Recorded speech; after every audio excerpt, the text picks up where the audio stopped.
Muy buenos días a todos.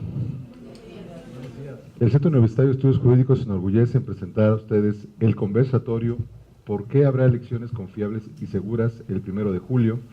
El papel de las instituciones electorales para garantizar el voto libre y secreto. Me permito presentar a los miembros del Presidium. Por la Fiscalía Especializada para la Atención de Delitos Electorales, FEPADE, la maestra Ana Patricia Gaitán Tapia, jefa de Departamento del Área de Vinculación con órganos electorales y organizaciones de la sociedad civil. Un aplauso muy fuerte.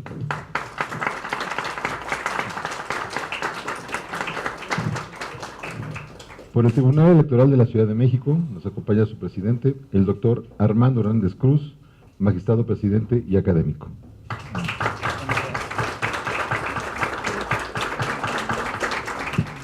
Por el Instituto Nacional Electoral, el licenciado Andrés Pérez Velasco, vocal ejecutivo de la 15 Junta Distrital Ejecutiva.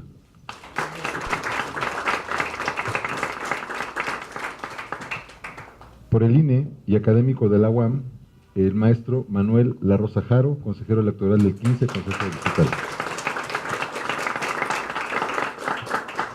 Y por el ISM y académico de este centro universitario, el maestro Adrián Hernández Lucas.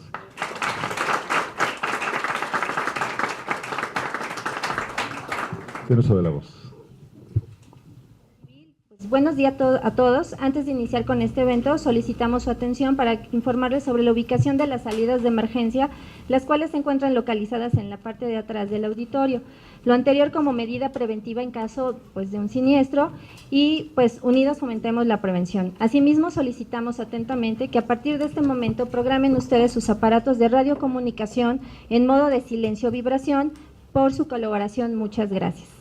Pues bienvenidos sean todos ustedes al primer conversatorio para el diálogo con jóvenes organizado por la Junta Distrital 15 del Instituto Nacional Electoral y la Dirección Distrital 26 del Instituto Electoral de la Ciudad de México en cumplimiento a los lineamientos para la instrumentación de actividades de divulgación, de información y de pedagogía pública en el proceso electoral 2017-2018 en las instalaciones del Centro Universitario de Estudios Jurídicos. Aprovecho para agradecer al rector, doctor Juan Robindranath Cisneros García, las facilidades para la realización de este evento.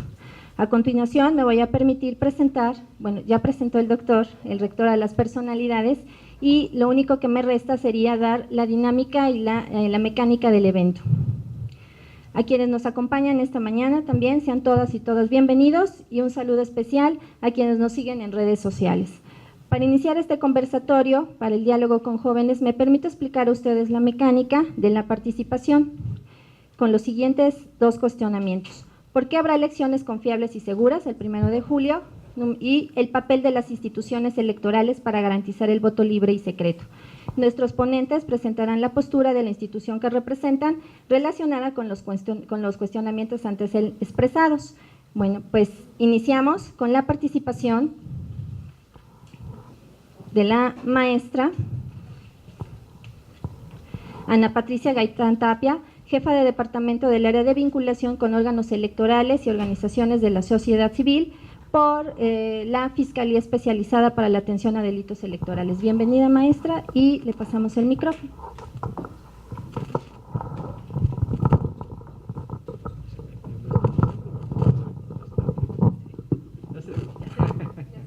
Muchísimas gracias.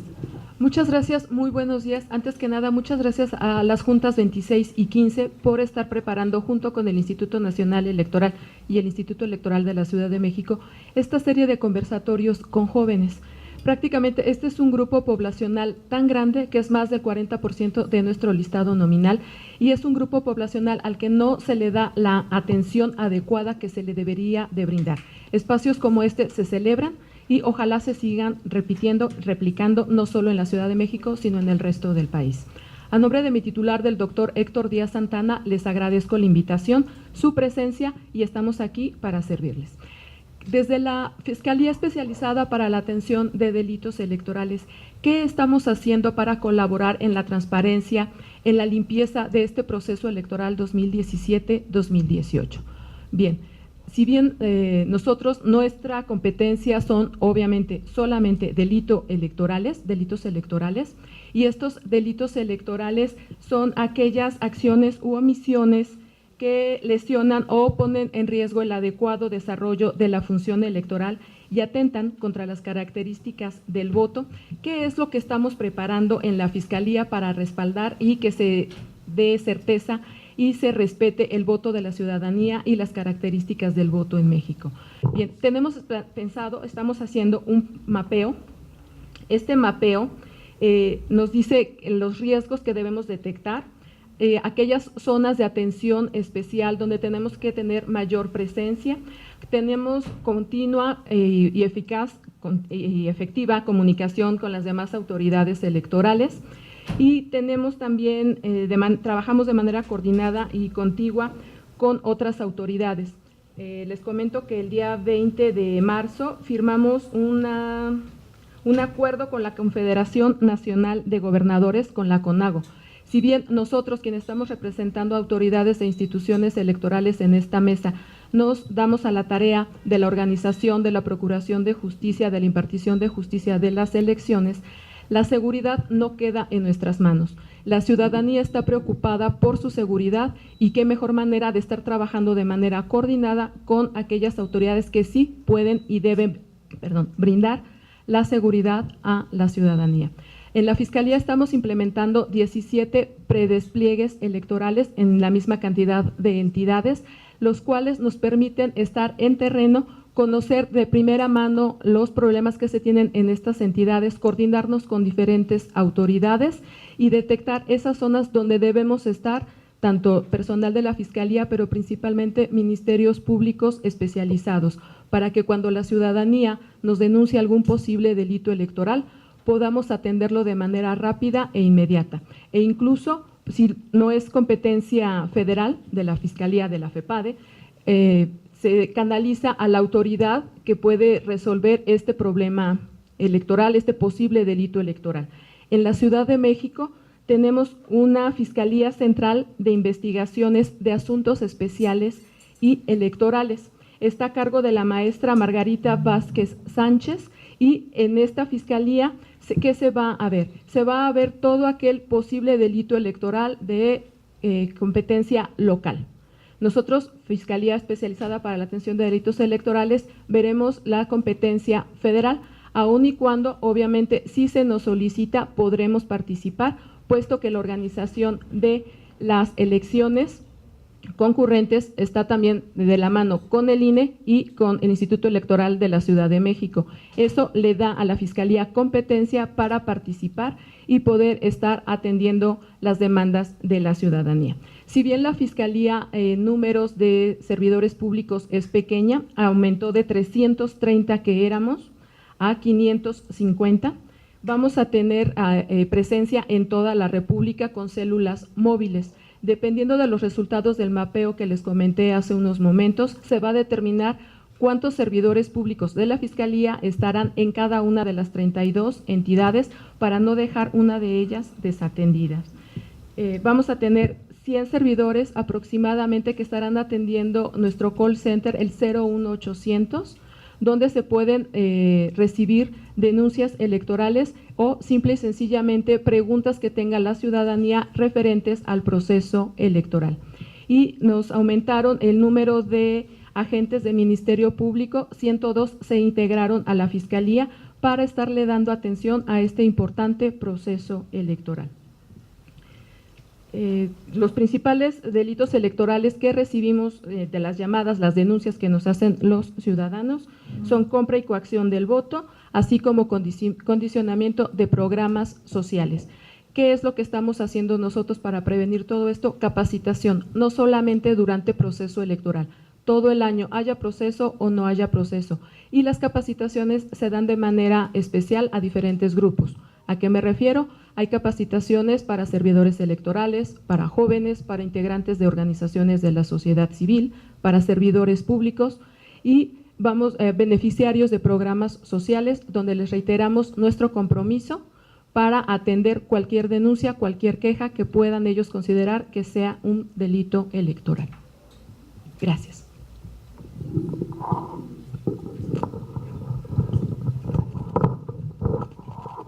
Bueno, pues, muchas gracias, maestra Ana Patricia Gaitán Tapia, por su participación. Y continuamos con el doctor Armando Hernández Cruz, magistrado y presidente del Tribunal Electoral de la Ciudad de México, en relación a estos dos cuestionamientos, de por qué habrá elecciones confiables y seguras el 1 de julio y cuál es el papel de las instituciones electorales para garantizar el voto libre y secreto. Por favor, doctor, si es tan amable. Muchas gracias. Buenos días, agradezco mucho la invitación y felicito la organización de este tipo de eventos, de estos conversatorios que se están haciendo por parte del Instituto Electoral de la Ciudad de México y el Instituto Nacional Electoral. A mí me parece que es importante empezar por el contexto. Habrá elecciones el 1 de julio, que serán elecciones en donde hay un montón de cargos en disputa a nivel nacional, pero me concentro en la Ciudad de México. Se va a elegir el jefe de gobierno, los 66 diputados al Congreso local, primer Congreso local de la ciudad, porque antes se llamaba Asamblea Legislativa, y los nuevos titulares de los órganos político-administrativos de las demarcaciones, que ahora serán las alcaldías, y las alcaldías van a sustituir a los jefes delegacionales que tenemos actualmente, que son unipersonales, y ahora las alcaldías estarán integradas por un alcalde y 10 concejales, son cuerpos colegiados, igual que los ayuntamientos de las demás entidades federativas y de los municipios, y entonces tenemos un universo mayor de cargos a elegir. Este universo mayor implica la posibilidad de mayores inconformidades por parte de los distintos participantes. Los partidos políticos nacionales, 9 partidos políticos nacionales que compiten en la Ciudad de México y un partido local. Entonces son 10 partidos los que van a competir en estas elecciones, algunos de ellos coaligados y otros de manera autónoma, así como candidatos sin partido, que así se llaman los candidatos independientes en la Ciudad de México, de acuerdo con la ley. Entonces son muchos cargos, muchos contendientes, y esto requiere darle certeza y legalidad al proceso. Eso es lo que hace el Tribunal Electoral de la Ciudad de México. Tiene como fin la defensa jurídica de los derechos político-electorales de los ciudadanos de la Ciudad de México, particularmente el derecho a votar, a ser votado, el derecho de asociación con fines políticos. Entonces, para la defensa de estos derechos, el Tribunal Electoral recibe 2 tipos de procedimientos: los medios de impugnación, que son juicios electorales, juicios para la protección de derechos político-electorales de los ciudadanos, y los procedimientos especiales sancionadores. Los procedimientos especiales sancionadores son las quejas que ciudadanos, candidatos o partidos presentan ante el Instituto Electoral. El instituto recaba las pruebas relacionadas con estas quejas y remite al Tribunal Electoral para que el tribunal sea quien determine en su caso qué sanciones proceden por violaciones a la legislación electoral. Cuando los partidos o candidatos se apartan de las normas electorales, se imponen sanciones en este procedimiento especial sancionador. Con este tipo de acciones, el Tribunal Electoral tiende a proteger los derechos de los ciudadanos en materia político-electoral y tiene una gran cantidad de medios de impugnación y de procedimientos sancionadores que se resuelven. Es importante señalar también que la participación política de los ciudadanos no se agota en el tema de la elección. Es decir, no terminamos nuestra actividad, ni las instituciones electorales ni los ciudadanos, con el solo hecho de ir a votar. ¿Qué sigue después? Bueno, pues hay que darle seguimiento a las políticas públicas que emanan de los órganos electos. La democracia no se agota en la democracia representativa, también requiere utilizar herramientas de democracia participativa. Este mismo año, aunque muchos no lo saben, también hay una consulta ciudadana sobre presupuesto participativo, y en esa consulta habrá de emitirse una opinión para ver en qué se destina el 3% de los recursos de las demarcaciones en cada una de las colonias de la ciudad. Entonces, también en esos procesos democráticos tiene injerencia, tiene intervención el Tribunal Electoral de la Ciudad de México para resolver y dirimir los medios de impugnación que se tramitan relacionados con los procedimientos de participación ciudadana que establece la Ley de Participación Ciudadana de la Ciudad de México. El Tribunal Electoral entonces tiene una actividad permanente en cuanto a la defensa de los derechos político-electorales, en cuanto a la protección de los medios, o la legalidad de los medios de participación ciudadana que se presentan en esta ciudad, y sobre todo también es importante que la ciudadanía sepa que los recursos que se invierten en el Tribunal Electoral de la Ciudad de México están bien invertidos, que no es una instancia, una institución que solamente tenga actividad en época electoral, que tenemos mucha, por cierto, mucha actividad en estos momentos, pero no solo tenemos actividad en época electoral, es una actividad permanente en la defensa de los derechos políticos de los ciudadanos en distintos aspectos, inclusive tenemos competencia en elecciones de pueblos originarios y en otro tipo de cuestiones que tienen que ver con procesos democráticos que se celebran en la Ciudad de México. Entonces, este tribunal que represento tiene la disponibilidad, además de trabajar con transparencia, mediante el modelo de justicia abierta, con lenguaje ciudadano, con sentencias claras y accesibles, en la medida de lo posible, porque las sentencias de por sí son muy técnicas y aparentemente son solo para conocimiento de abogados, y luego la materia electoral también es demasiado técnica, pero nosotros nos esforzamos en un ejercicio de justicia abierta por emitir sentencias claras y con lenguaje ciudadano que puedan ser comprensibles y que están a disposición de cualquier interesado en la página de internet. De esa manera, pues tratamos de acercar el trabajo de este tribunal a la ciudadanía en general. Es todo por mi parte y agradezco mucho su atención.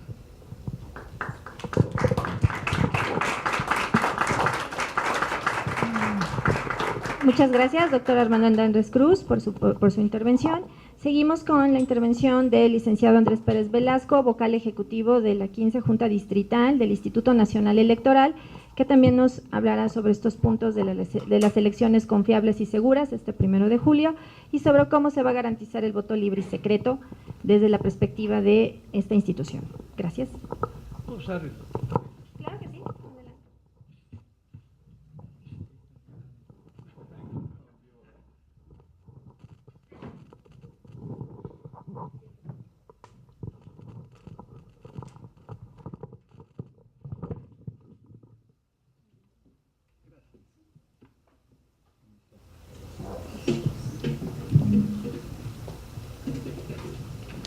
Muy buenos días.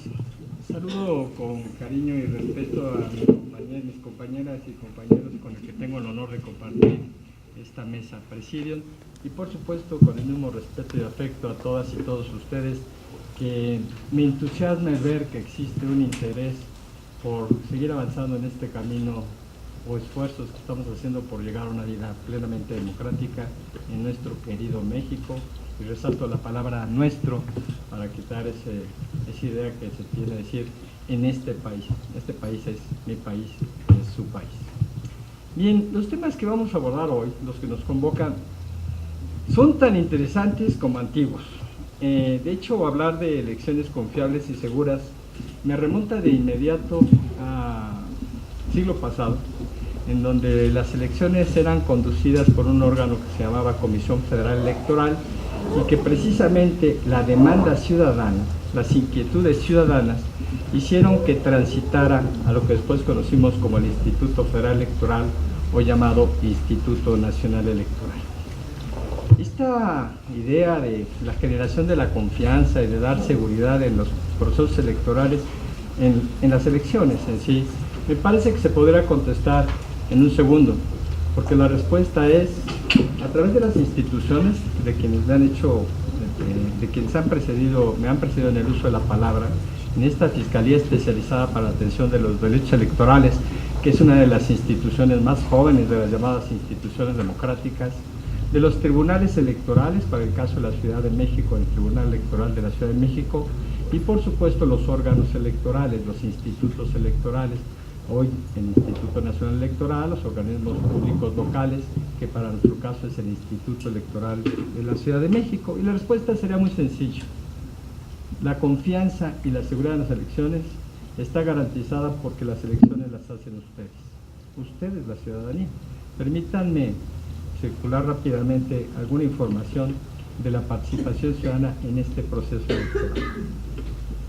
En primer lugar, tenemos la integración de consejos locales y distritales del Instituto Nacional Electoral y consejos locales de cada una de las entidades de la República, en los que participan una figura importantísima que son ciudadanas y ciudadanos, se llaman consejeras y consejeros electorales.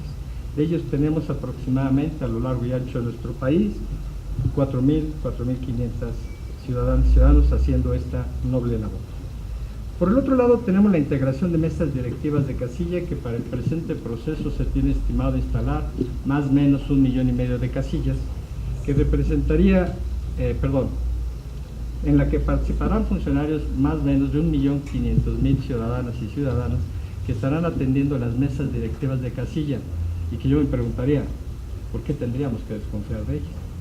Ustedes mismos aquí, y yo así lo esperaría, habrán sido invitados por alguno de los institutos para participar como funcionarios y funcionarios de las mesas directivas de casilla. Yo esperaría que lo acepten. Pero hay otras figuras que participan en esto y que también son ciudadanía. Me refiero a la observación electoral. Hoy por hoy, a esta fecha, tenemos aproximadamente 7.000 solicitudes de ciudadanas y ciudadanos que pretenden participar como observadoras y observadores electorales, y que su presencia en todo el desarrollo del proceso electoral, porque afortunadamente ya fue reformada la modalidad de que su presencia de observación solamente se hacía en los días de la jornada electoral, el día de la votación. Ahora ya pueden presenciar las sesiones de los consejos locales, tanto del ámbito federal como del ámbito local. Pueden participar en los recorridos que hacen nuestras compañeras y compañeros capacitadores asistentes electorales, en las visitas que llevan a cabo con la ciudadanía que fue seleccionada para integrar las casillas. Pueden presentar informes diciendo qué es lo que vieron, si estuvo bien hecho o mal hecho. Ese es su privilegio de ellos. Tenemos, por supuesto, la representación de los partidos políticos. Esta, a nivel nacional, está calculada en 1.730.000 ciudadanas y ciudadanos que estarán haciendo esta labor. Y que pudiéramos pensar desde ahorita, bueno, pero ellos están representando una fuerza política. Bueno, y esa fuerza política, esa presencia, esas representantes y representantes de los partidos políticos, ¿no será precisamente un elemento que nos dé confianza, certeza y seguridad que las elecciones se están llevando a cabo bajo los principios rectores de todos los institutos? Destaco el de confianza, destaco el de legalidad, el de objetividad, el de imparcialidad. Ahí estarán, si me permiten la expresión, cuidándose unos a otros de lo que se estará haciendo y velando porque se haga con el irrestricto cumplimiento de la ley. Eso es lo que nos debería dar la confianza y la seguridad de las elecciones. Y por supuesto, no puedo dejarlo de mencionar, los millones de ciudadanas y ciudadanos que irán a votar, que estarán cuidando que su voto sea respetado en el sentido que lo emitieron. El listado nominal para el presente año es de aproximadamente 89 millones de ciudadanas y ciudadanos que tienen derecho a votar. Y además, debemos pensar que siendo esto una elección, me parece a mí importante, como lo serían todas, pero esta particularmente por el contexto en el que se está dando, yo esperaría y hago votos, porque así sea y supere mi expectativa, por supuesto, de que llegara a votar el 50% de la comunidad electoral. Y esto nos daría un promedio de 44,5 millones de personas que estarían asistiendo a las urnas constituidas a todo lo largo y ancho del país. Pero no me sería válido dejar la carga de la confianza y la seguridad de las elecciones solamente en la ciudadanía, que a mí me parece que es el punto clave, que es el punto toral para hablar de estos dos temas. También debo platicarles que los institutos electorales, llámese Instituto Nacional Electoral, llámese institutos electorales de las diversas entidades de nuestra República, también, el Instituto Nacional Electoral, pues entendería que hay que dar esta seguridad, esta confianza, fundamentalmente en sus actuaciones, por supuesto, en todas esas sesiones que llevamos a cabo desde que se inicia el proceso electoral hasta su conclusión, pero que además tendría que generar los elementos tangibles que dieran esta certeza. Entonces, permítanme hablarles de algunos de los elementos que el Instituto Nacional Electoral elabora con diferentes tramas de seguridad. Por un lado, tenemos la credencial de elector, que junto con el listado nominal son de los elementos indispensables para que la ciudadanía pueda emitir su voto. Esta credencial de elector, desde tiempo atrás, está elaborada con diferentes tramas de seguridad, a saber públicamente, porque obviamente hay algunas tramas de seguridad que solamente conocen determinadas personas, pero tenemos 16 tramas de seguridad, 10 al frente de la credencial, algunas visibles inclusive, que se alcanzan con, si se sabe qué buscar se podrán encontrar, y otras que tendríamos que localizar a través de cuentahilos o o exponiéndolos a alguna luz negra para que pudieran verse. Por el otro lado tenemos las boletas electorales, boletas que debo decir son contadas, recontadas y una vez más contadas en diferentes momentos del proceso electoral. Estas boletas sin duda cuando llegan a los consejos distritales, a los 300 consejos distritales que se encuentran instalados en el país, ahí se cuentan las boletas que ya habían sido contadas 1, 2, 3 veces, certificadas ahí por notario público el número de boletas que se entregan, y las consejeras y los consejeros electorales a los que me he referido, junto con algunos otros funcionarios que en el apoyo de capacitadoras y capacitadores asistentes electorales, vuelven a contar las boletas y dejan el testimonio registrado en actas que tienen valor probatorio. Ahí dejamos y actualizamos el principio de certeza y dejamos la constancia del número de boletas que recibimos para posteriormente dividirlas y entregarlas a cada una de las mesas directivas de casilla que se integran en cada distrito electoral, tanto local como federal. Las boletas tienen también tramas de seguridad, pero lo importante es que las tengan.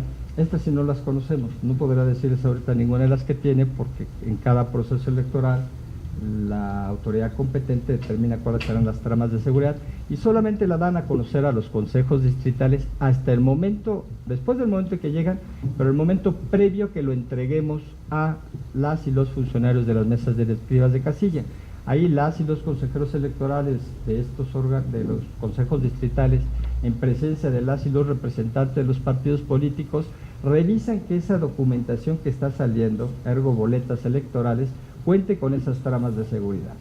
Y cuando termina la jornada electoral y empezamos la etapa que conocemos como resultados preliminares de la elección, cuando regresan los paquetes electorales, los expedientes electorales en lo que conocemos, en la caja que conocemos como paquete electoral, en ese momento se determina de manera aleatoria el número de paquetes que serán abiertos y extraer de ahí determinado número de boletas, para que una vez más vuelvan a hacer la revisión de esas boletas y vean que las boletas que regresaron son las mismas que se fueron.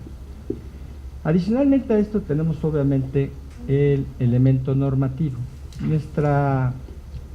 Las disposiciones normativas que regulan los procesos electorales han evolucionado desde ese siglo pasado, el que les hablaba, desde la época de la Comisión Federal Electoral, en la que había una ley que se le conocía como la LOPE, ¿verdad? Era la Ley Federal de Organizaciones Políticas y Procesos Electorales, según recuerdo el largo nombre, pasó por un código federal y posteriormente a lo que ahora conocemos como la Ley General de Instituciones y Procedimientos Electorales. Y son, como todas las leyes, han ido evolucionando en función de la demanda, una vez más, ciudadana, de la demanda que las ciudadanas y los ciudadanos hacen a sus instituciones, a sus dependencias.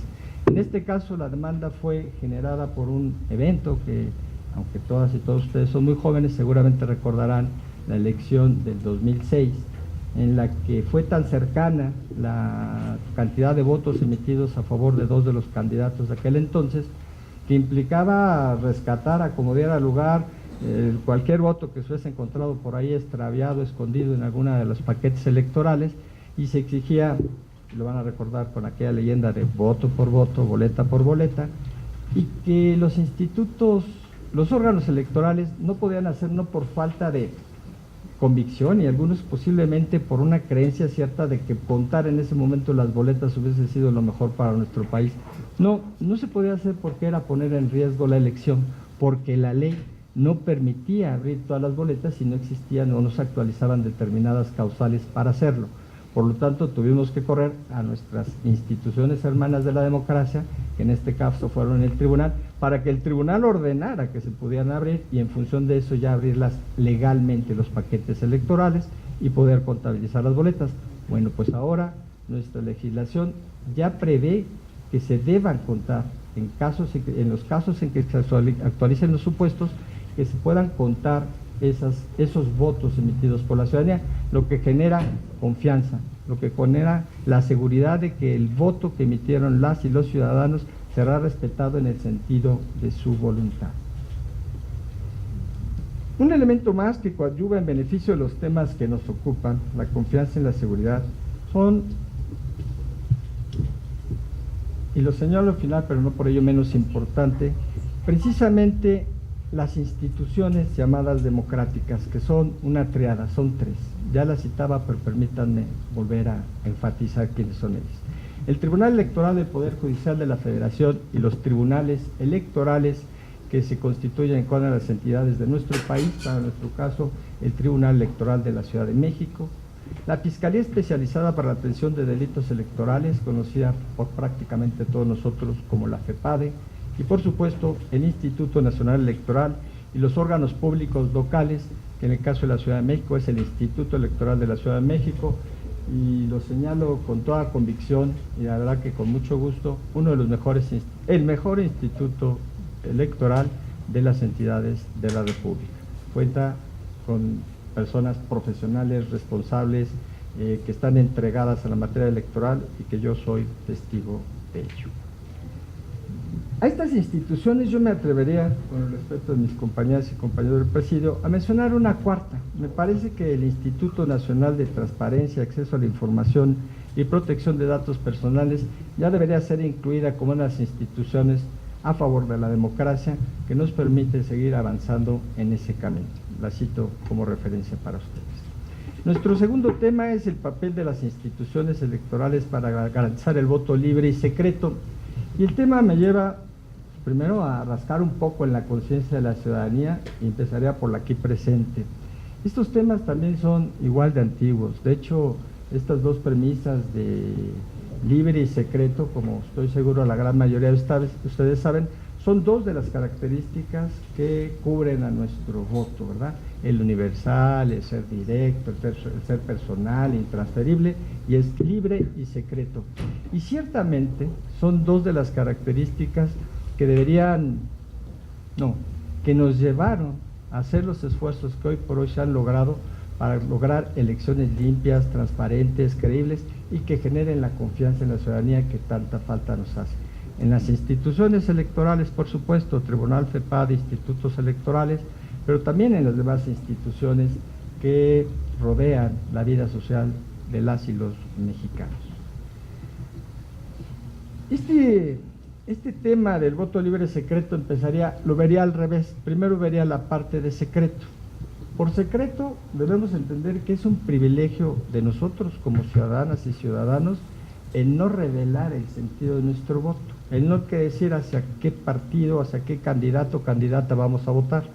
Pero por el otro lado es nuestro derecho el de no revelar, perdón, es nuestro derecho el no revelarlo, pero por el otro lado el de poder hacerlo, si quisiéramos hacerlo. En ese momento no había ningún problema. El tema es que en la antigüedad, ayer, cuando a lo mejor algunos de ustedes todavía no nacían, esto del secreto del voto se convertía en el elemento para que se perdiera la libertad del voto. Están asociados, porque al saber determinadas personas por quién votaron, se conocía que no habían votado por quienes se les había instruido votar. Entonces era de la mayor importancia para seguir construyendo este camino democrático.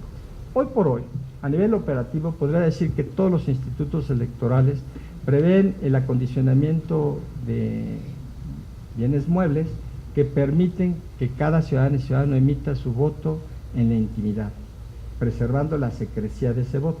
Si lo dicen o no, ese será ya tema de cada uno de los ciudadanos mexicanos. Pero ahí sí lo prevé los institutos electorales, el que no se pueda saber del voto. Y la libertad. La libertad me parece que atiende más a un orden cultural, al hecho de que tengamos en cuenta que nuestra dignidad como mexicanas y mexicanos está por encima y no debería tener ningún precio, porque para que se pierda esa libertad del voto puede haber una coacción, ciertamente, van a perder el trabajo, no se les va a dar ciertas prestaciones, deben hacer tal o cual cosa para preservar esas cosas. Otras inclusive de orden físico, porque bueno, México es grande, muy ancho, muy largo, y no todos son calles pavimentadas, ¿verdad? También tenemos rancherías, municipios, zonas rurales, zonas mixtas, en donde tristemente yo tendría que aceptar por lo menos que puede existir todavía la posibilidad de que siga habiendo gente que pretenda hacer este tipo de acciones indignas, diría yo también, que solamente podemos detener si nosotros lo evitamos. Ustedes como ciudadanas, yo como ciudadano, mis compañeras y compañeros de la mesa, porque será el decir un no a la tentación que nos van a poner, un no a esa coacción que nos quieren imponer y saber que cuentan con instituciones como las aquí representadas por el Tribunal Electoral de la Ciudad de México, por la Fiscalía Especializada para la Atención de los Delitos Electorales y por supuesto los órganos electorales, Instituto Nacional Electoral, Instituto Electoral de la Ciudad de México, para que hagamos algo que espero yo se vaya arraigando en cada uno y cada uno de los aquí presentes, la cultura de la denuncia. Ir y decir, está pasando eso, y confiar en que nuestras instituciones harán lo que tienen que hacer para que vayamos abatiendo cada día con mayor vigor esta lamentable situación que nos priva de la libertad y del secreto de nuestro voto. Amigas, amigos, muchas gracias por su atención. Maestra, perdón, me pasé como 30 minutos.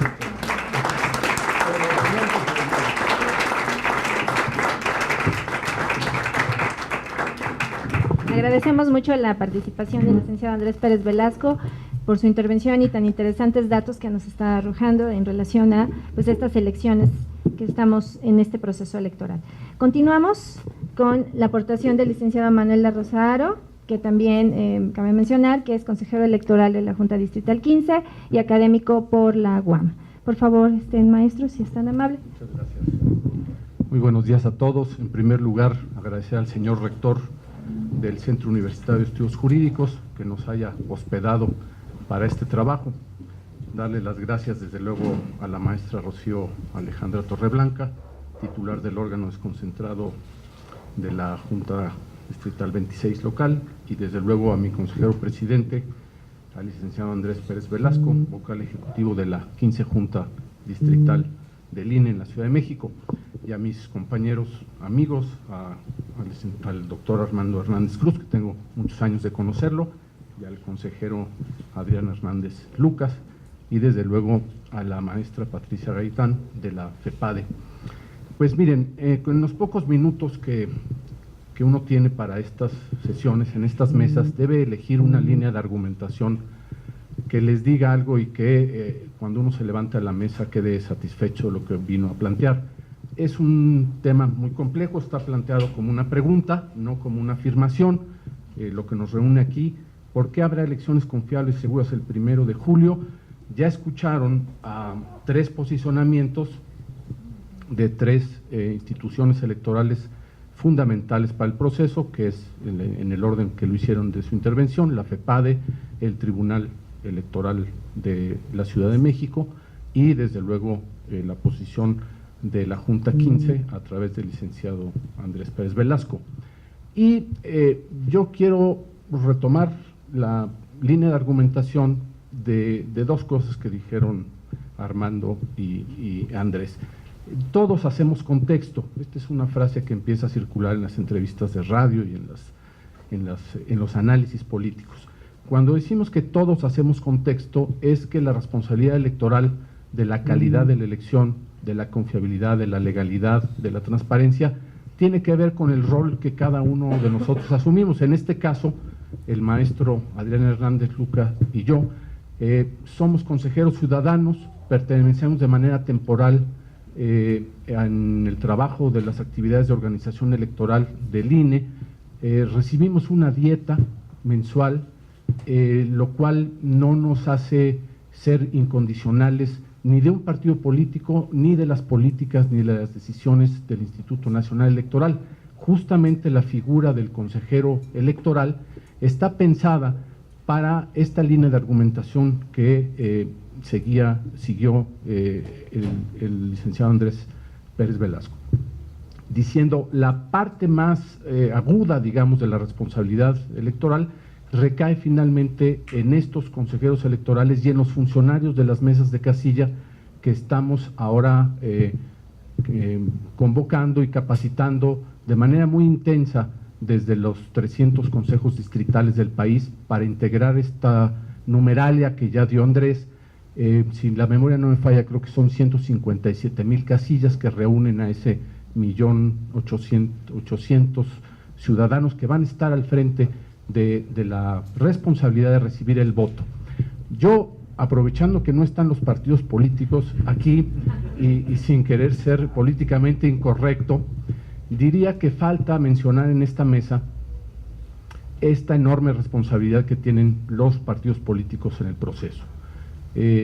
Tienen una carga mediática, tienen un interés particular, pero también tienen un interés público, son entidades de interés público, por eso reciben financiamiento desde mediados de los años 70 y es un financiamiento que era muy modesto entonces, como recordaba Andrés, y unas condiciones distintas, con otra institución, con otras reglas, pero la dinámica de la democratización del país los ha ido llevando a un lugar muy protagónico, muy visible, con muchos recursos, pero también con muchas responsabilidades. Y creo que este es un elemento que hay que traer a la mesa. Hay una preocupación ciudadana, yo así lo registro, no como académico, sino como ciudadano, ni como miembro del Consejo Distrital 15 del INE, sino como ciudadano, como cualquiera de los que estamos aquí, en el sentido de que hay un desbocamiento en la pasión por la política. Nos falta todavía el tramo más difícil, más agudo, es cuando las encuestas empiezan a dar diferenciaciones que no existían en el acercamiento a la intención de voto de los ciudadanos, y esto crispa los ánimos y las estrategias de los propios partidos para lograr o subir en las preferencias electorales o darle alcance a los punteros. Esto yo lo entiendo desde la pasión del ejercicio de la política en los partidos, pero los ciudadanos comunes y corrientes no lo vemos muy bien. A nosotros nos gusta que los partidos propongan, discutan de manera inteligente, no se agredan, hagan propuestas que estén en el interés general, etcétera, etcétera. Y bueno, nosotros haremos la parte que nos toca, no se puede hacer uno responsable de todas las instancias y todos los momentos de la organización y de la realización de la elección, sino de la parte que a uno le toca. Por eso se llama sistema electoral. Hay instituciones que se encargan de del ejercicio y de la impartición de la justicia electoral, hay otros que se encargan de los delitos, hay otros que nos encargamos de la organización, hay otros que se encargan de la transparencia, de permitir la transparencia, ya lo citaba Andrés con el INAI, etcétera. Y los ciudadanos tienen su propia responsabilidad, que es informarse lo mejor posible, no dejarse arrastrar por rumores, ni por anuncios sensacionalistas, ni por amenazas, ni por temores a la participación electoral. Creo que esta parte de la que hablaba Andrés al final, del cuidado de la compra y la coacción del voto, es todavía uno de los temas pendientes de nuestro proceso de consolidación democrática. Es algo que no se ha podido desterrar del todo y, insisto, está en el terreno más de los partidos políticos que en el de las organizaciones que hacemos posible la elección, en lo administrativo y en lo jurisdiccional.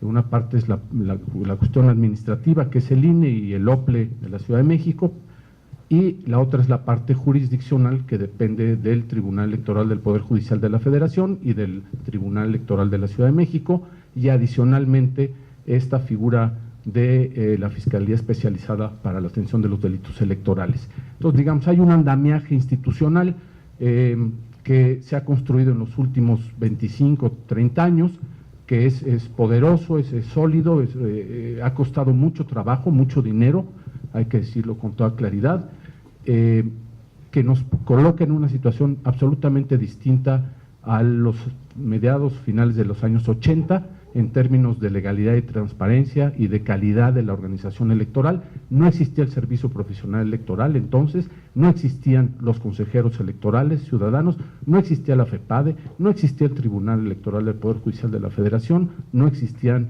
el INAI, etcétera, etcétera. Hemos tenido un proceso muy vertiginoso de cambio político en lo electoral.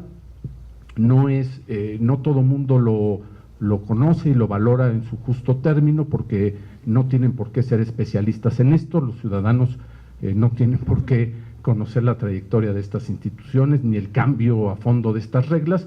Cuando nosotros podemos, lo explicamos y lo llevamos en la universidad, que es en mi ámbito de trabajo, mi casa de trabajo, la UAM, y cuando podemos participamos en estas tareas que tienen que ver con la cuestión democrática y en particular con el tema de la organización electoral.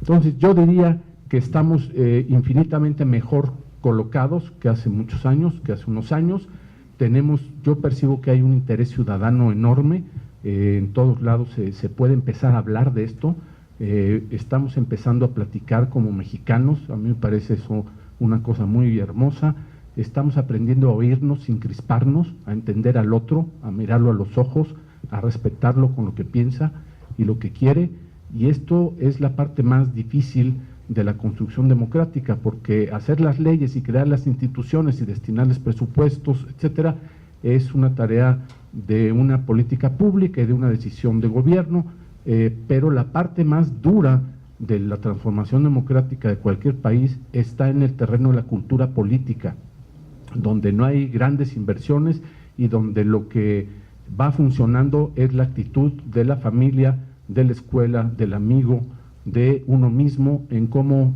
ve, cómo escucha, cómo analiza los mensajes políticos, los criterios que tiene de su propia experiencia a través de la alternancia de gobierno, de un partido, de otro, etcétera. Nosotros ya estamos construidos, todos los que estamos aquí hemos vivido la alternancia desde el año 2000.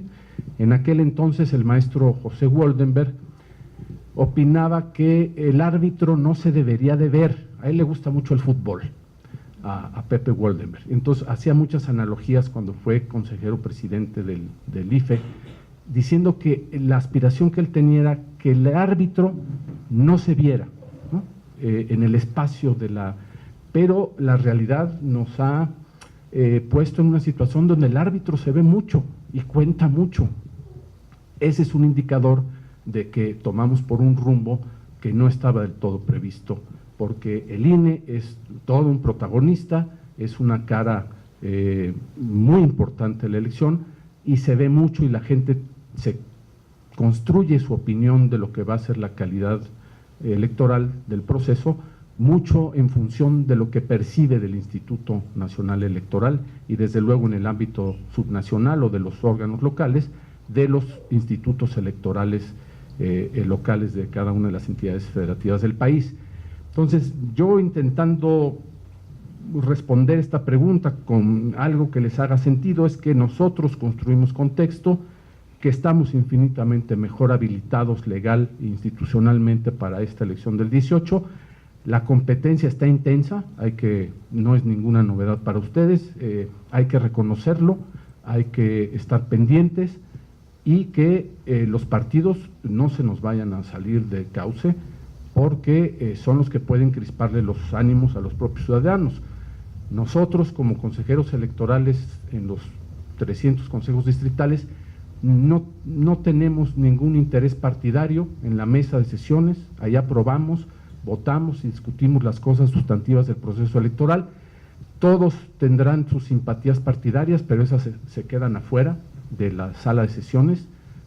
No se le puede pedir a un consejero electoral que no tenga una simpatía, porque es un ciudadano y ocasionalmente está en esta tarea, pero lo que sí está a salvo, digamos, por el perfil y el trabajo que se desarrolla, es que no se llevan a la mesa estos intereses partidarios y tampoco somos parte de la plantilla laboral del INE, no tenemos prestaciones, no estamos adscritos todo el año al Instituto Nacional Electoral, no estamos contratados, pues es un trabajo temporal y en esa medida yo lo veo muy saludable porque a todos nos da una independencia muy sustantiva para poder poner los temas en la mesa de los consejos y señalar las cosas que creemos que están bien o que están requiriendo de una atención, etcétera. Creo que con ese perfil que yo podría brindarles acá de esta tarea en los consejos distritales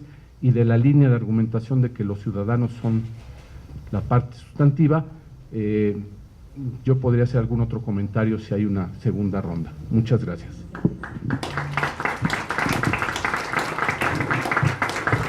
Agradecemos la participación del maestro Manuel Rosaro y continuamos con la participación del maestro Adrián Hernández Lucas, consejero electoral del Consejo Distrital 26 del Instituto Electoral de la Ciudad de México y académico de este centro de estudios. Por favor, maestro. Gracias. Hola a todos, buenos días todavía. De inicio me siento muy honrado de compartir la mesa con mis compañeros. Para mí son como, bueno, que me gusta la materia electoral, la ciencia política y que me voy formando en esto, son como convivir con los rockstars, ¿no? Que siempre he tenido, de que de alguno he leído algún artículo, de alguno alguna sentencia, y me doy cuenta que pues afortunadamente no, pues mi juicio no ha estado tan equivocado, ¿no? En algunas cuestiones. Entonces agradezco la oportunidad por parte del Consejo Distrital 26 de compartir esta mesa.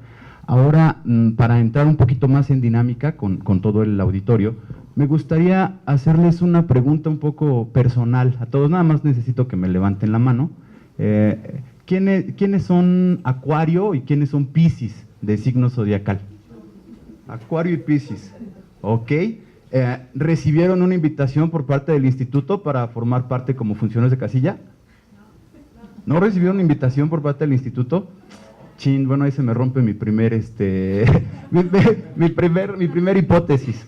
Como ustedes saben, febrero y marzo son los meses sorteados para formar parte como funcionarios de casilla. Coinciden con los calendarios zodiacales de Acuario y Piscis, pero pues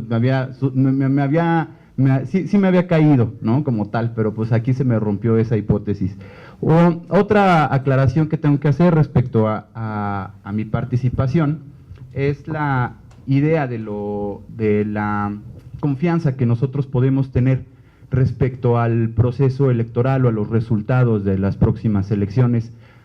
Haciendo una pequeña remembranza, hemos tenido a lo largo de nuestra historia político-electoral ciertos periodos en los cuales, pues ustedes lo recuerdan bien, un partido hegemónico durante 70 años en promedio en el poder. Ya hacía el licenciado Andrés alguna relatoría de cómo funcionó en aquel momento, y resultado de la elección de 1988, el conflicto de la caída del sistema y esta falta de credibilidad en el comité electoral hace que una de las ganancias de la sociedad sea la creación de un Instituto Federal Electoral. Esa es como palomita para la sociedad, palomita para la oposición, porque una de sus características deja de ser cooptado por los partidos políticos y comienza a ser un poco más ciudadano, ¿no? En esta aclaración, como lo comenta bien el maestro La Rosa, pues uno no puede dejar de lado su corazoncito. Eres ciudadano, pero tienes cierta ideología, cierta formación política, la cual te permite sustentar con argumentos cómo es que podrías tomar tal o cual decisión. Después de eso tenemos históricamente la elección del 2006, esa ustedes ya la recordarán un poco más, que también es un proceso que nos cuesta un poco de trabajo a la sociedad.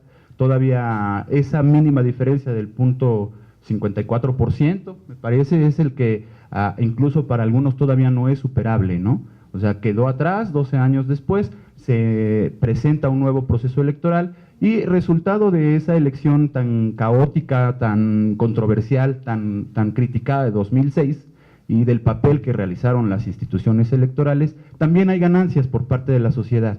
La primera es el voto por voto, ¿no? En ciertos supuestos se puede dar, actualmente ya es legal, no era legal en 2006. Y el segundo supuesto, que al menos a mí me parece que se ganó, es la comunicación política.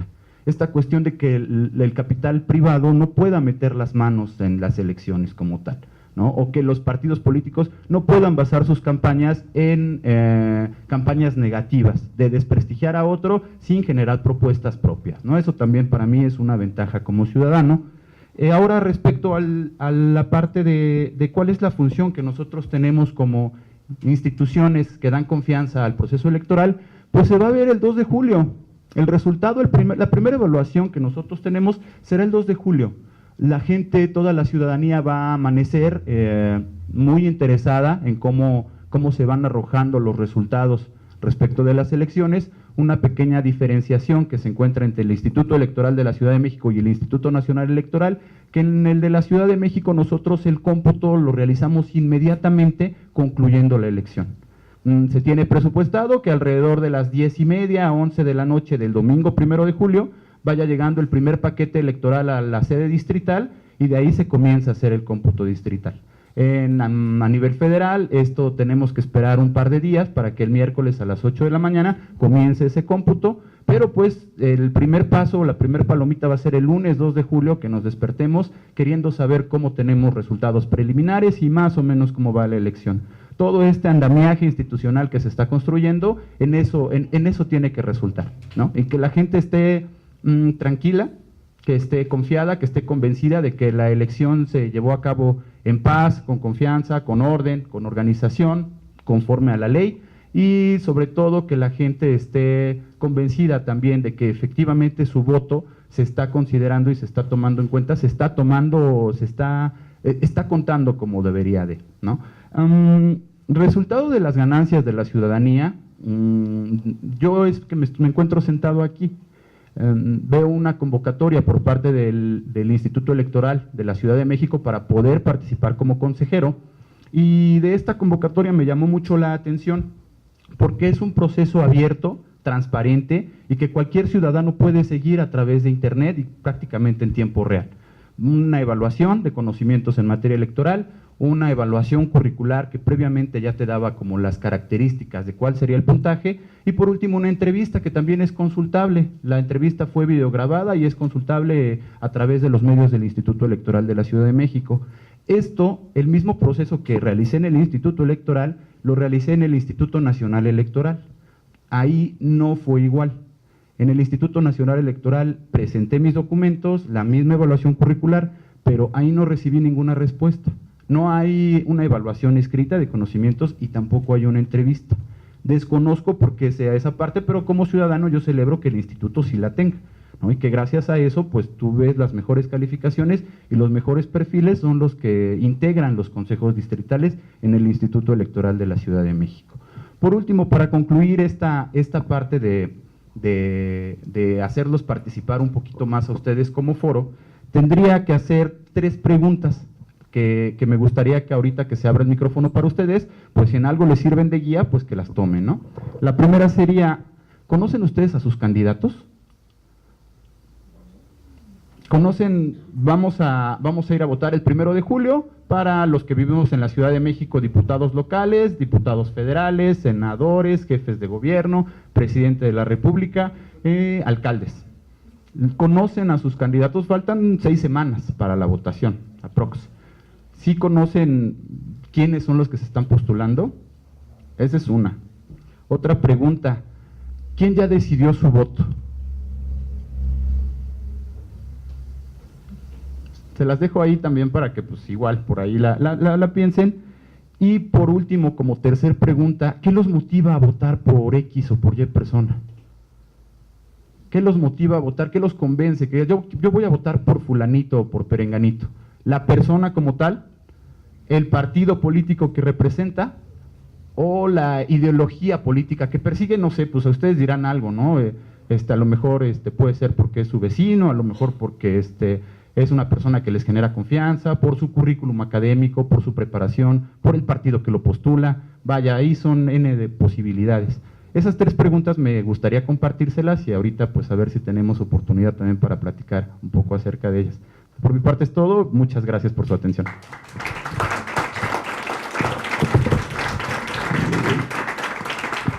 Agradecemos la participación del maestro Adrián Hernández Lucas, consejero electoral del Consejo Distrital 26, académico de este Centro de Estudios Universitarios. Bueno, pues efectivamente el maestro Adrián nos estaba comentando pues que en vista que esto es un conversatorio, pues evidentemente esto nos hace que ustedes, público, nos haga a nuestros ponentes alguna pregunta en relación a lo que han estado exponiendo cada una de las instituciones. Es ahora lo que les damos la voz a ustedes para que ustedes expresen su idea, su pregunta, su cuestionamiento, para que puedan nuestros ponentes contestarles de acuerdo a la institución que vienen representando. Y bueno, es una oportunidad porque no siempre estamos con el presidente del tribunal, el vocal ejecutivo de la Junta Distrital 15, representante de la FEPADE y pues bueno, académicos como de la UAM y también de aquí de este centro de estudios para que ustedes puedan darnos algún cuestionamiento que quieran ustedes que se exponga en la mesa. ¿Alguien quiere hacer una pregunta? ¿Sí? Adelante, por favor. Bueno, rápido. Ustedes dicen que debemos confiar, o bueno, más bien el licenciado Andrés Pérez nos dijo que debíamos confiar o que las elecciones son seguras y confiables porque los ciudadanos las observamos y las llevamos a cabo. Por ejemplo,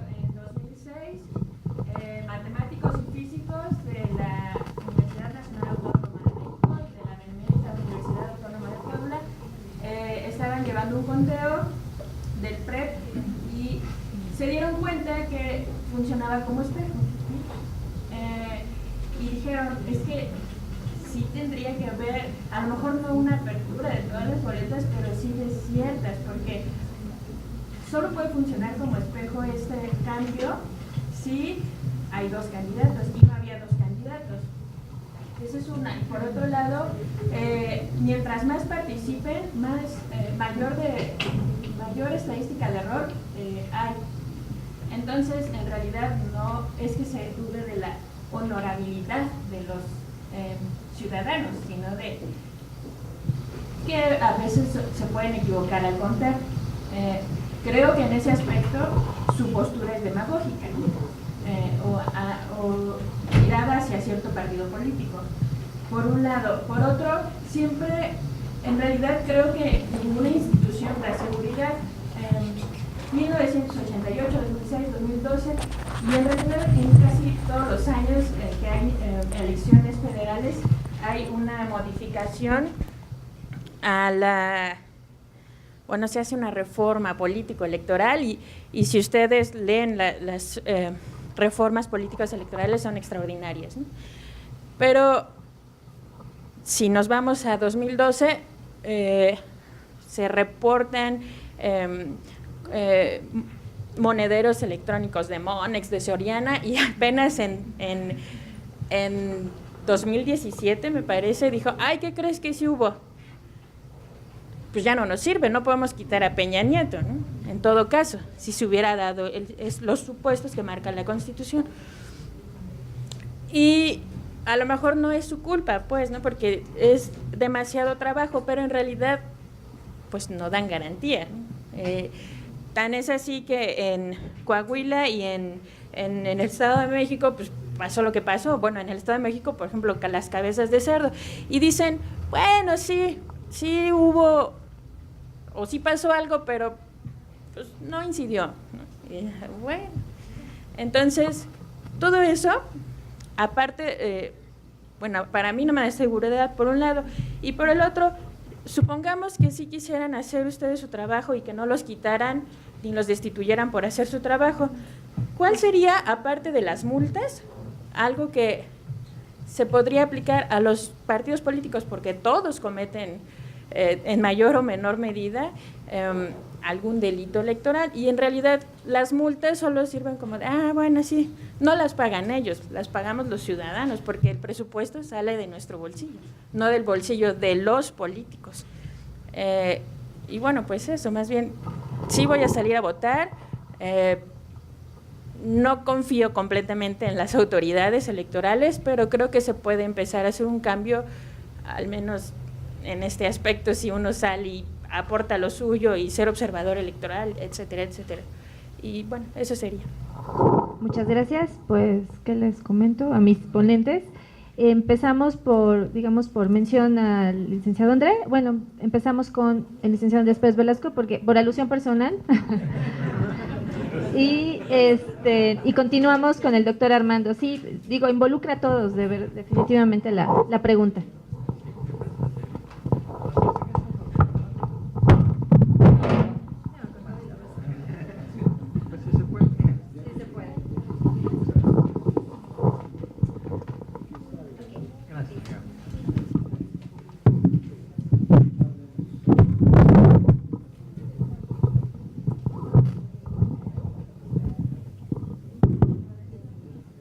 Gracias, pues primero, muchas gracias por participar. Es la idea y el objetivo de este tipo de actividades, de este conversatorio, que podamos intercambiar las ideas. Quizá me faltó decir, para poder dar un contexto, hablando de la palabra contexto, en el momento de mi exposición, que además de ser ciudadanos, antes son humanos. Los humanos tenemos derecho a equivocarnos. Y sí, es cierto, en las casillas, y esto ojalá y algún día se pudiera superar, lo veo ciertamente difícil porque son errores, pero son errores involuntarios. Si hay errores en el llenado de las actas, por ejemplo, que son documentos indispensables para que el siguiente órgano, en este caso los órganos distritales, pudiéramos conocer la realidad de lo que pasó en un lugar en el que no estuvimos. Pero lo que sí también podríamos decir es que precisamente el ánimo de que esto cada día sea más transparente, de que lo llevemos con estricto apego a estos principios que he estado señalando, en este caso enfatizaría el de legalidad, se puedan rectificar antes de que sea tarde, aprovechando también la palabra que comentó nuestra compañera. Existe ahora, por ejemplo, en la ley el recuento de votos, porque efectivamente en un acta pudiéramos encontrar que si se entregaron 750 boletas, al momento de haber sido depositadas en la urna, que se convierten en votos, la suma que nos da el acta es que había 800 boletas, por ejemplo, y lo que hubo, y lo hemos comprobado, de veras, en una estadística, en un porcentaje muy, muy alto, que los errores van de 5 a 6 votos de diferencia después de hacer un recuento, al menos en un distrito. O sea, no se movió en realidad el resultado. La estadística lo que nos demuestra es que el trabajo de las y los ciudadanos, a los que por supuesto sigo invitando que confiemos en ellas y en ellos, no estaba mal. El problema es que a lo mejor en el momento de estar llenando el acta duplicaron algunas de las cantidades. Hay un espacio particularmente que genera confusión y que por supuesto también hemos tomado cartas en el asunto en el terreno de la capacitación. Me refiero a las boletas que no son utilizadas y que se llaman boletas inutilizadas, que tienen que marcarse con 2 rayas diagonales, y los votos nulos, estos entendidos como aquellos votos que no fueron marcados en los términos que señala la ley. La ciudadanía tiende a confundir estas 2 palabras o a pensar que es lo mismo, y si bien es cierto, en uno de los apartados del acta registra ese número, ese dato que obtuvo de las boletas inutilizadas o de los votos nulos, al final vuelve a repetirlo, lo suma al otro concepto y por eso se llega a incrementar aparentemente el total de boletas que hubo en esa casilla. Pero como ese error pueden existir nosotros, y no le quito la razón a nuestra compañera en el sentido de que sí existen votos, pero sí existen errores, pero también ya existen los mecanismos para que los subsanemos de inmediato, y son estos recuentos de votos a los que me refería, y a los que también habría que señalar que ya no se hacen, no necesariamente se tienen que hacer a petición de los partidos, de los representantes de los partidos políticos. De hecho, la ley lo que marca es que tenemos que hacer un análisis. Hay diferentes causales en las que dice, en mi caso, por ejemplo, como consejero presidente, yo tengo que compartirles a las consejeras y consejeros electorales y representantes de los partidos políticos un estudio que hacemos previo al cómputo distrital, que como bien señalaba el maestro Adrián Hernández, el Instituto Electoral de la Ciudad de México realiza su cómputo de manera inmediata y el Instituto Nacional Electoral lo hace hasta el miércoles inmediato al día de la jornada electoral, y lo hace, entre otras cosas, o ahora aprovechamos ese espacio para hacer un análisis de las actas y poder presentar nosotros a las y los integrantes de los consejos distritales la situación real de lo que encontramos en las boletas, en las actas, y proceder inmediatamente a enmendarlas. Y una manera de enmendarlas es recontando estos votos. Eso que fue en algún momento una petición válida, entendería yo, por el candidato que lo hizo en su momento, pues hoy lo hacemos por necesidad de generar una mayor certeza y confianza en la sociedad. Por lo que hace a los eventos que mencionó nuestra compañera, también lo voy a compartir con ella, y lo voy a compartir inclusive asumiendo parte de responsabilidad. Y la parte de responsabilidad que asumiría, visto como la institución en la que tengo el honor de colaborar, es en que no hemos fortalecido la difusión para que las ciudadanas, los ciudadanos como ustedes mismos, alcancen a tener la mayor, válgame la redundancia, la mayor información posible para que lleguen a esas conclusiones. Si me dicen, manejó lo de una tarjeta, ¿no?, que entiendo era para utilizarla en los centros comerciales. Esta tarjeta existió, sí existió, entonces se actualiza tal o cual circunstancia. Ese terreno, por cierto, si es del tribunal, que son los que tendrían que tomar esa decisión, pero créanme que para que lleguen los señores magistradas y magistrados a tomar esas determinaciones, analicen las circunstancias tal cual, bajo ciertos principios también, como el principio de objetividad, obviamente el de legalidad, y ellos son los que tienen que llegar a esa conclusión. Y yo esperaría que con actos, con actividades y sobre todo difundiendo información, generando que ustedes se apropien generen conocimiento y se apropien de él, podamos ir valorando que esta participación ciudadana en verdad es indispensable, y que actitudes que ustedes pudieran llegar a pensar que no están correctas por parte de algún funcionario de alguna de estas instituciones, llamadas instituciones democráticas, no necesariamente cayó en la primera reflexión o conclusión a la que ustedes llegaron. Por el momento sería cuánto, pero esperaría el momento para poder seguir ampliando el comentario. Gracias. Creo que es un gran problema decidir cómo podemos confiar en las elecciones en un clima de desconfianza ciudadana generalizado. Es decir, no solo desconfiamos en las elecciones, desconfiamos de la actuación de los servidores públicos en general, de la actuación de los candidatos y partidos políticos. Entonces hay un clima generalizado de desconfianza ciudadana hoy en día, y de eso nos tenemos que hacer cargo todos los servidores públicos también, porque tenemos que transparentar la actuación de todo lo que hacemos para que sea más fácil generar un clima nuevamente de confianza que insisto, hace mucho tiempo que se ha ido perdiendo. Incluso en el tema electoral hay mucho más de desconfianza. Cada proceso electoral corresponde a una reforma electoral, como decía la compañera, y esto se debe a que cada vez que hay alguna conducta en una elección se trata de tapar el hoyo a la siguiente elección con una reforma electoral, y entonces vamos, como decía el maestro Adrián Hernández Lucas, vamos ganando los ciudadanos en candados de seguridad.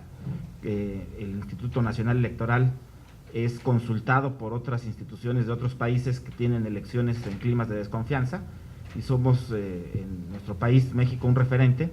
El INE es un referente para candados de seguridad en credenciales de elector y en muchas partes de los procesos electorales, pero eso no genera necesariamente en automático un clima de confianza. Yo creo que los procesos electorales en México están basados en el principio contrario, en el principio de la desconfianza. Todo lo que se hace es por desconfianza.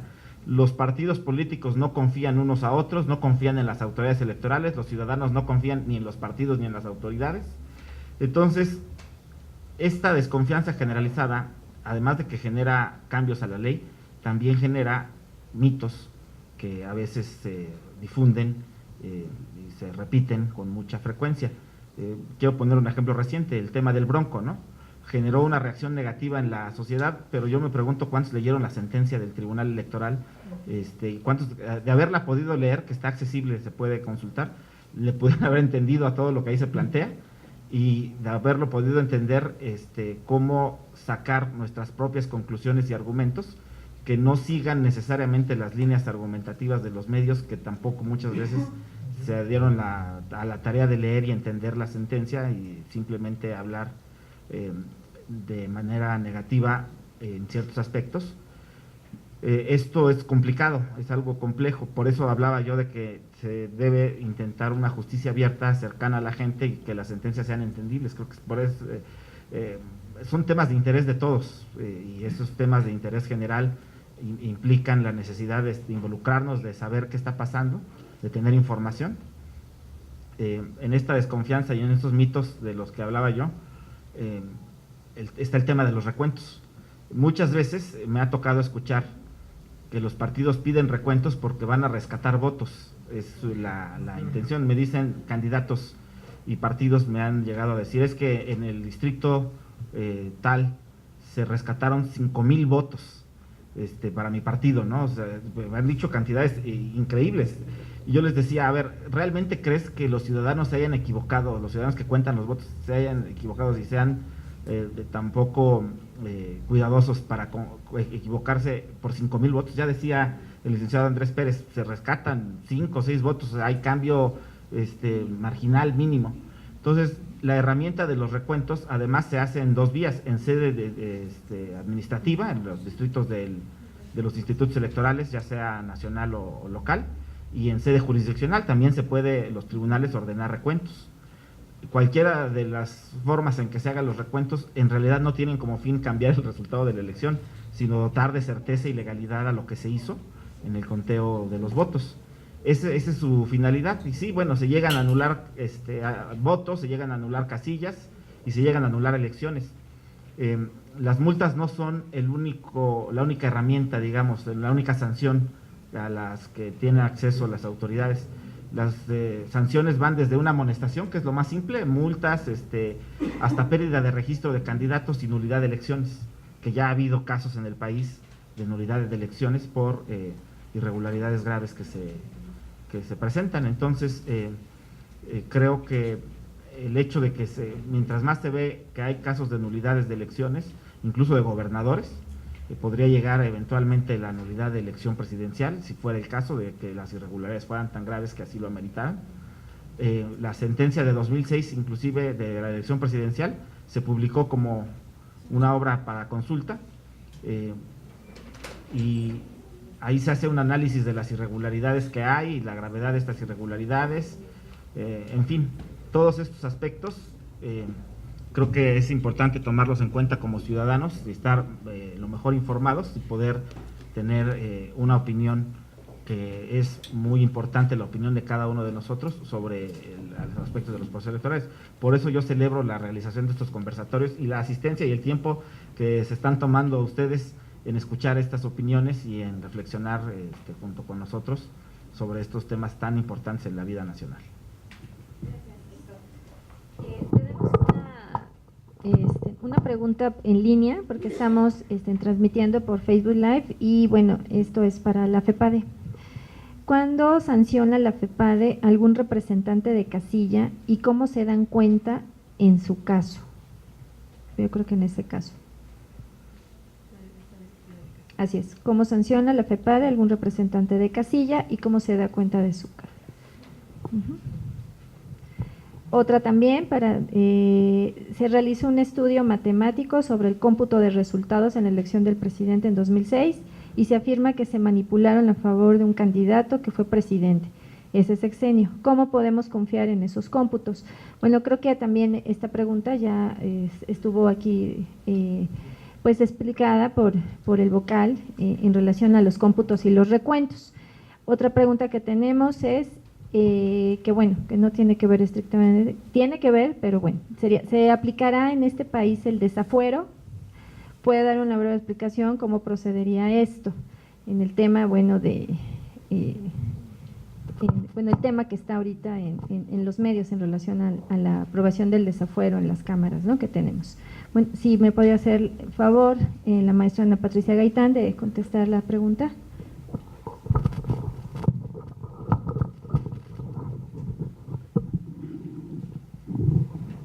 Bien, cualquier funcionario de mesa directiva de casilla, cualquier servidor electoral que pueda faltar a la Ley General en materia de delitos electorales, específicamente hablando del artículo 8, que es el que nos habla de este sujeto activo, por ejemplo, obstaculizar el correcto procedimiento del proceso electoral, impedir que se lleven a cabo las actividades propias de la mesa directiva de casilla, destruir material o documentación electoral, eso sería un delito electoral que el funcionario de mesa directiva de casilla pudiese cometer.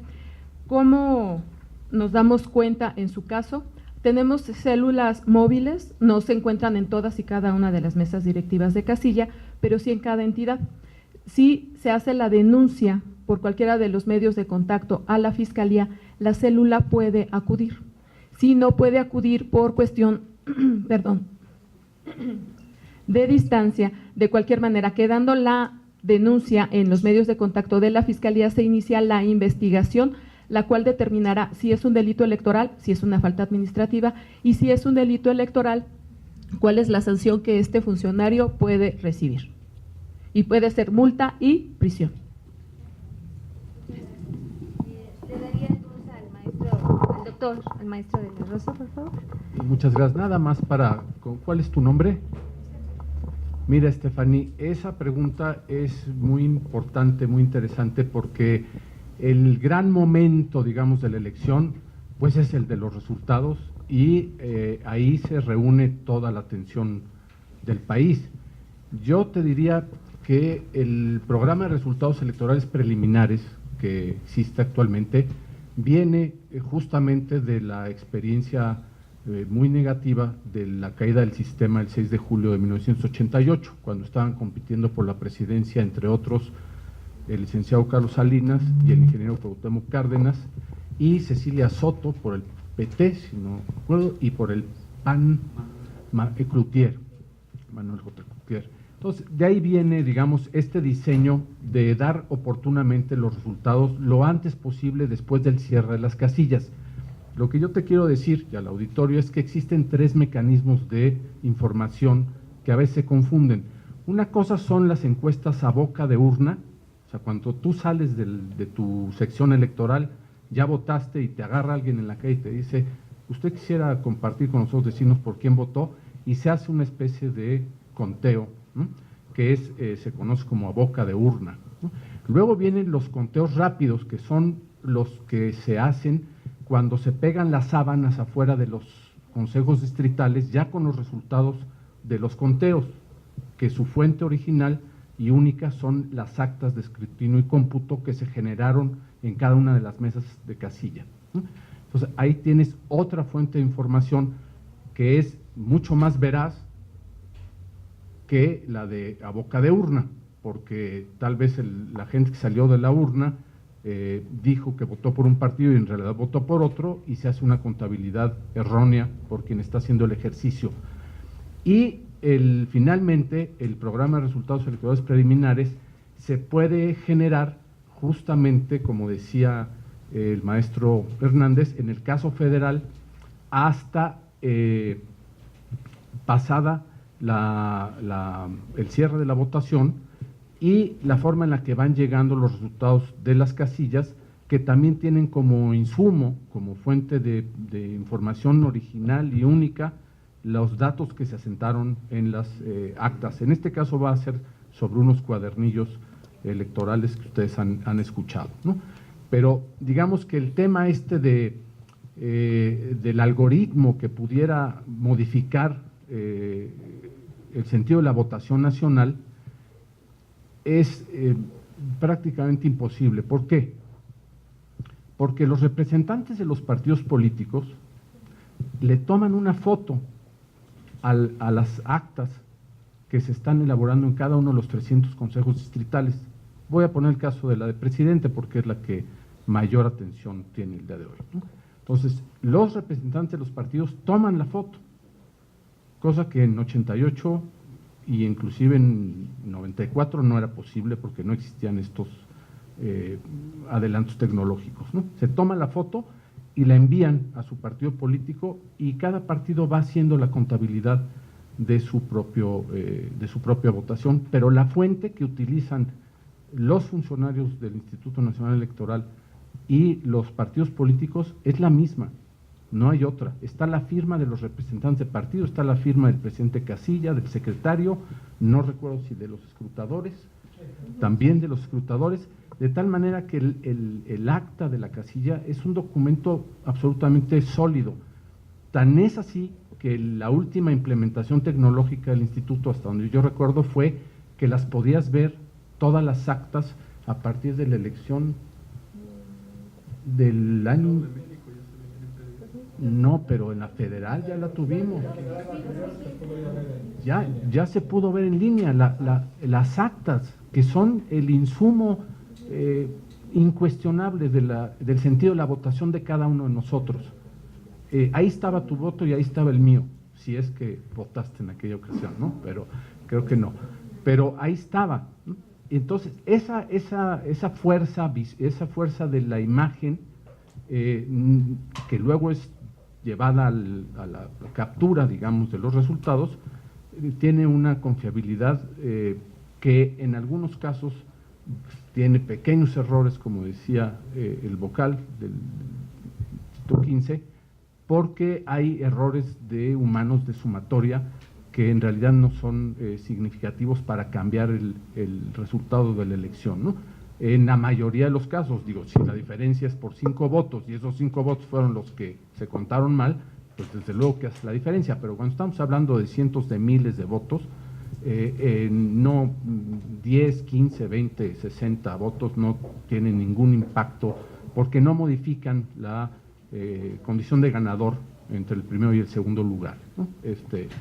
No dudo que haya distritos donde la diferencia con 10, 15, 40 votos sea la diferencia entre el primero y el segundo lugar, y eso modifique el resultado. Pero En la elección nacional, digamos, de presidente, que es en lo que estarías pensando, creo, son millones de votos, y si hay pequeños errores de las sumatorias o de la contabilidad en las actas, esto se corrige. Es decir, a menos de que la diferencia entre el primero y el segundo lugar para el presidente de la República fuera de 5 o 10 votos, pues habría que contar todo.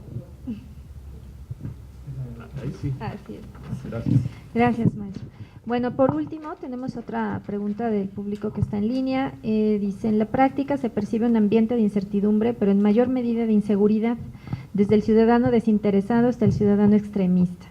¿Cómo se garantizará la seguridad de los ciudadanos que integran las casillas? Fui seleccionada como funcionaria de casilla y esa es mi mayor preocupación. Por un lado está mi deber ciudadano, pero por otro la incertidumbre de no ser completamente libre y seguro el proceso. De los ponentes. Sí, claro, por favor, Andrés.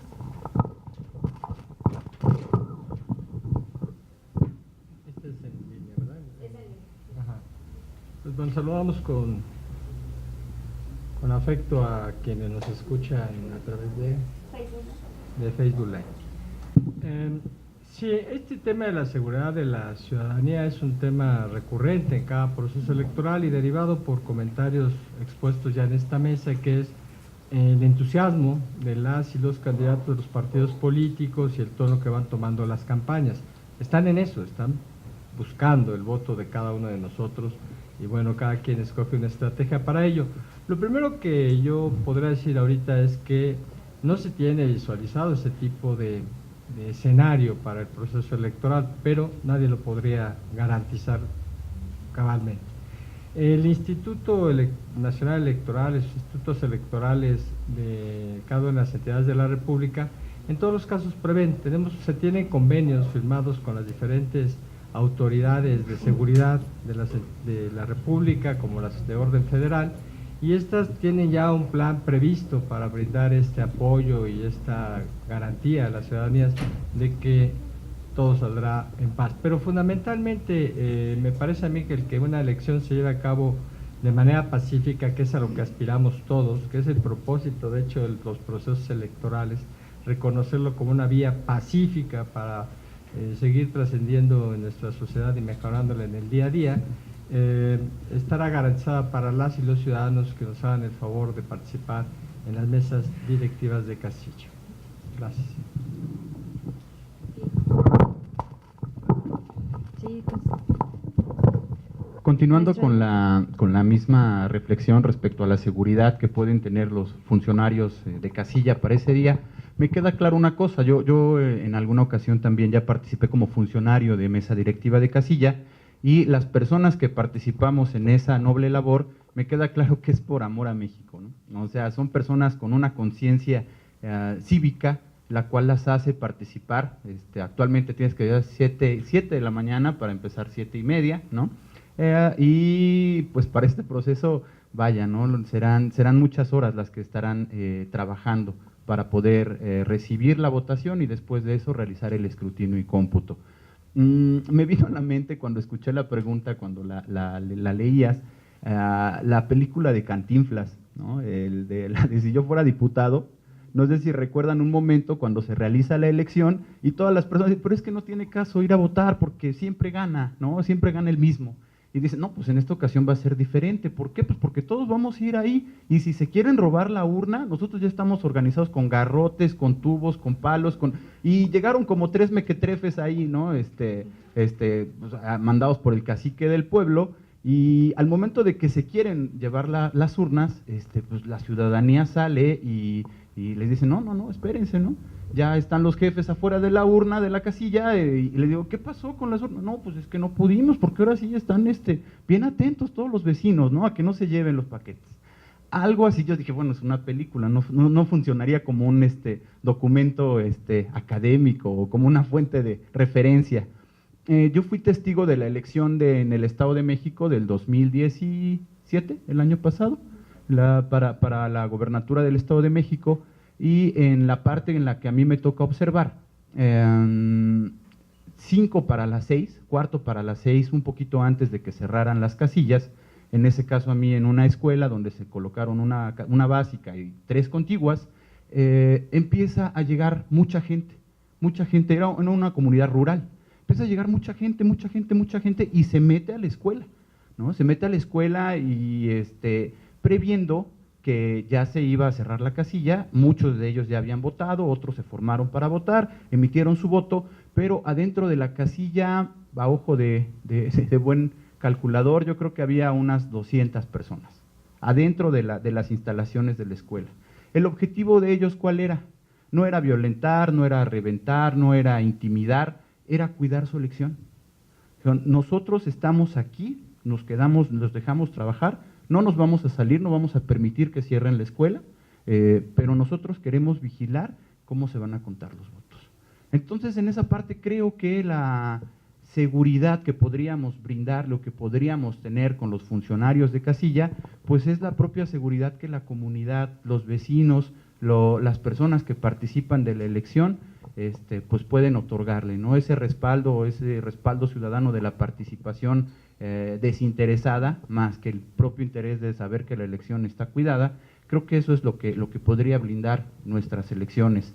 Sí, claro, no dejo de reconocer que habrá en algunas zonas del territorio nacional que pues sean muy difíciles, ¿no? Esperemos que sean las menos y que pues por este clima de inseguridad y desconfianza por el cual atraviesa todo nuestro país, no solo en elecciones, sino con respecto a inseguridad de la ciudadanía en general, pues espero que sean las menos, pero pues de que también existe ese pequeño asterisco, pues también seríamos ciegos al cerrarnos, al decir que eso no va a suceder, ¿no? Sería mi comentario. Muchísimas gracias. Pues bueno, hemos dado causa a cada una de las preguntas de los presentes y también de las personas que nos están siguiendo en línea. Y pues bueno, yo quisiera agradecer a todos los asistentes, a todos los ponentes esta mañana que se tomaron pues un momento para darnos la oportunidad de escucharlos, de sus posturas y pues toda la información tan valiosa que nos han transmitido. Quiero agradecer a la maestra Ana Patricia Gaitán Tapia, jefa de departamento del área de vinculación de órganos electorales y organizaciones de la sociedad civil, por parte de la Fiscalía Especializada para Atención a Delitos Electorales FEPADE, al doctor Armando Hernández Cruz, magistrado, presidente y académico del Tribunal Electoral de la Ciudad de México, al licenciado Andrés Pérez Velasco, vocal ejecutivo de la 15 Junta Distrital del INE, al maestro Manuel La Rosa Aro, consejero electoral de la Junta Distrital 15 y académico por la UAM, al maestro Adrián Hernández Lucas, consejero electoral del Consejo Distrital 26 del Instituto Electoral de la Ciudad de México y académico, y a todos ustedes, todos los asistentes a esta mañana, a los que nos siguieron en las redes sociales, y pues nuevamente agradecer al Centro Universitario de Estudios Jurídicos y al rector doctor Juan Rabinerá Cisneros García por su apoyo. Por último, solo me resta agradecer la Dirección Distrital 26 del Instituto Electoral de la Ciudad de México, la Junta Distrital 15 del INE, agradece su presencia y se les invita a seguir participando en las actividades organizadas por el Instituto Nacional Electoral, el Instituto Electoral de la Ciudad de México, los tribunales electorales, para que los ciudadanos y ciudadanas de esta Ciudad de México y del país estén informados sobre las actividades que se desarrollan durante todo este proceso electoral 2017-2018. Recordemos que la base de un sistema democrático es una ciudadanía más capacitada, más informada y con una aptitud de ejercer sus derechos y participar en la toma de decisiones. Se despide de ustedes la maestra Rocío Alejandra Torreblanca Figueroa, y recordándoles que, porque mi país me importa y con participación todo funciona. Gracias a todos por su presencia.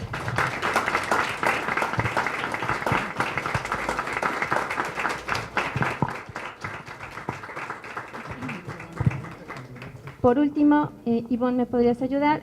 Quisiera entregarles una constancia de participación por este evento a los ponentes, un pequeño libro editada por el Instituto Electoral de la Ciudad de México, y pues bueno, agradecerles a todos y a todas por su participación en esta mañana.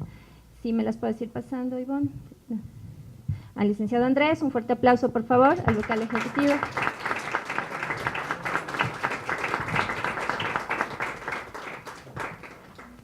Vamos con... ¿sí? A la maestra Ana Patricia Gaitán Tapia, también un pequeño detalle de parte del instituto. al doctor Armando Hernández Cruz, maestro y presidente del Tribunal Electoral de la Ciudad de México.